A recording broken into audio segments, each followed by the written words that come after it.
Praise the Lord. प्रभु के नाम की स्तुति हो। आज हम पढ़ेंगे पहला राजा 14वां अध्याय। उस समय यारोबाम का बेटा अबिय्याह रोगी हुआ। तब यारोबाम ने अपनी स्त्री से कहा, ऐसा भेष बना कि कोई तुझे पहचान न सके कि यह यारोबाम की स्त्री है, और शीलो को चली जा, वहाँ तो अहिय्याह नबी रहता है, जिसने मुझसे कहा था कि तू इस प्रजा का राजा हो जाएगा। उसके पास तू 10 रोटी और पपड़ियाँ और एक कुप्पी मधु लिए हुए जा, और वह तुझे बताएगा कि लड़के को क्या होगा। यारोबाम की स्त्री ने वैसा ही किया और चलकर शीलो को पहुँची और अहिय्याह के घर पर आई। अहिय्याह को तो कुछ सूझ न पड़ता था, क्योंकि बुढ़ापे के कारण उसकी आंखें धुंधली पड़ गई थी। और यहोवा ने अहिय्याह से कहा, सुन, यारोबाम की स्त्री तुझसे अपने बेटे के विषय में जो रोगी है कुछ पूछने को आती है, तो उससे ये बातें कहना। वह तो आकर अपने को दूसरी औरत बनाएगी। जब अहिय्याह ने द्वार में आते हुए उसके पाँव की आहट सुनी, तब कहा, है यारोबाम की स्त्री, भीतर आ। तू अपने को क्यों दूसरी स्त्री बनाती है? मुझे तेरे लिए भारी संदेशा मिला है। तू जाकर यारोबाम से कह कि इज़राइल का परमेश्वर यहोवा तुझसे यूँ कहता है कि मैंने तुझको प्रजा में से बढ़ाकर अपनी प्रजा इज़राइल पर प्रधान किया और दाऊद के घराने से राज्य छीनकर तुझको दिया, परंतु तू मेरे दास दाऊद के समान न हुआ, तो मेरी आज्ञाओं को मानता और अपने पूर्ण मन से मेरे पीछे पीछे चलता और केवल वही करता था जो मेरी दृष्टि में ठीक है। तूने उन सबों से बढ़कर जो तुझसे पहले थे बुराई की है, और जाकर पराये देवता की उपासना की और मूर्तें ढालकर बनाई, जिससे मुझे क्रोधित कर दिया और मुझे तो पीठ के पीछे फेंक दिया है। इस कारण मैं यारोबाम के घराने पर विपत्ति डालूँगा, वरन मैं यारोबाम के कुल में से हर एक लड़के को, और क्या बंधुए क्या स्वाधीन, इज़राइल के मध्य हर एक रहने वाले को भी नष्ट कर डालूँगा। और जैसा कोई गोबर को तब तक उठाता रहता है जब तक वह सब उठा नहीं लिया जाता, वैसे ही मैं यारोबाम के घराने की सफाई कर दूंगा। यारोबाम के घराने का जो कोई नगर में मर जाए उसको कुत्ते खाएंगे, और जो मैदान में मरे उसको आकाश के पक्षी खा जाएंगे। क्योंकि यहोवा ने यह कहा है, इसलिए तू उठ और अपने घर जा, और नगर के भीतर तेरे पाँव पड़ते ही वह बालक मर जाएगा।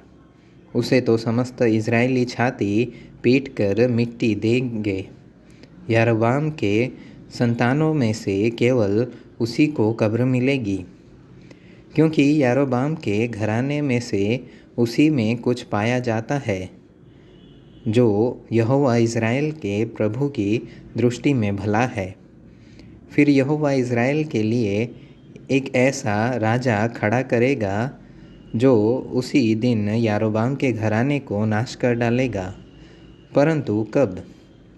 यह अभी होगा, क्योंकि यहोवा इज़राइल को ऐसा मारेगा जैसा जल की धारा से नरकट हिलाया जाता है, और वह उनको इस अच्छी भूमि में से जो उसने उनके पुरखाओं को दी थी उखाड़कर महानद के पार तितर बितर करेगा।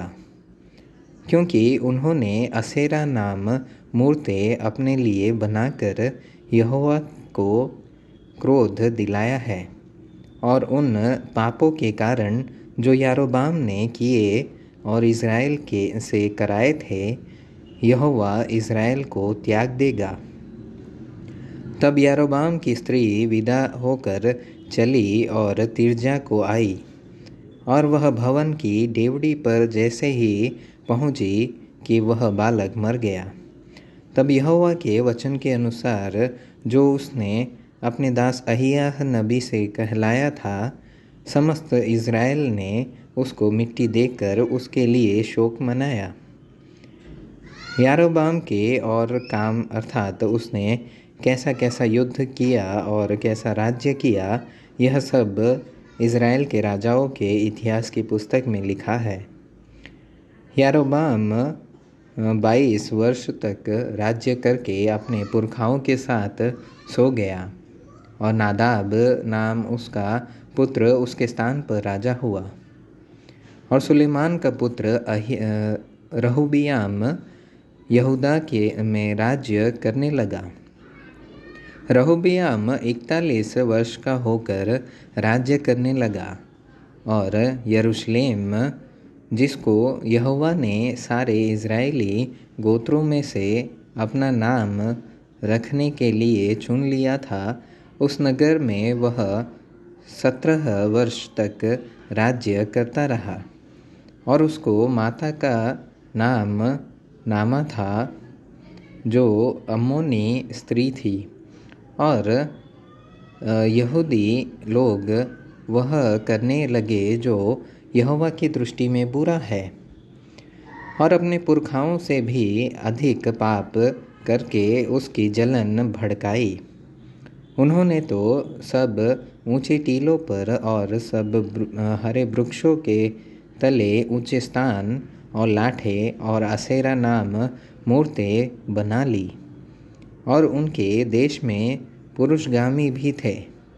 निदान वे उन जातियों के से सब घिनौने काम करते थे, जिन्हें यहोवा ने इज़राइलियों के सामने से निकाल दिया था।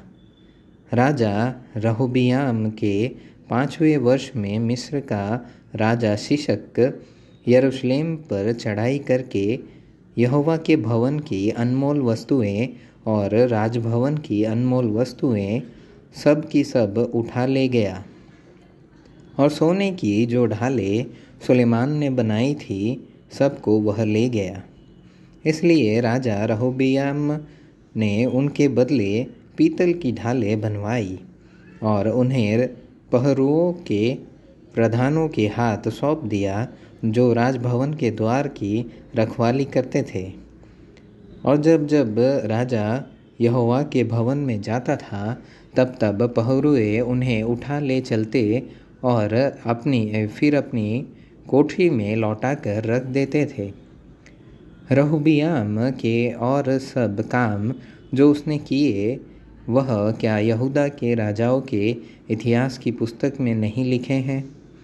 रहूबियाम और यारोबाम में तो सदा लड़ाई होती रही, और रहूबियाम, जिसकी माता नामा नाम एक अम्मोनिन थी, अपने पुरखाओं के साथ सो गया, और उन्हीं के पास दाऊदपुर में उसको मिट्टी दी गई, और उसका पुत्र अबिय्याह उसके स्थान पर राज्य करने लगा।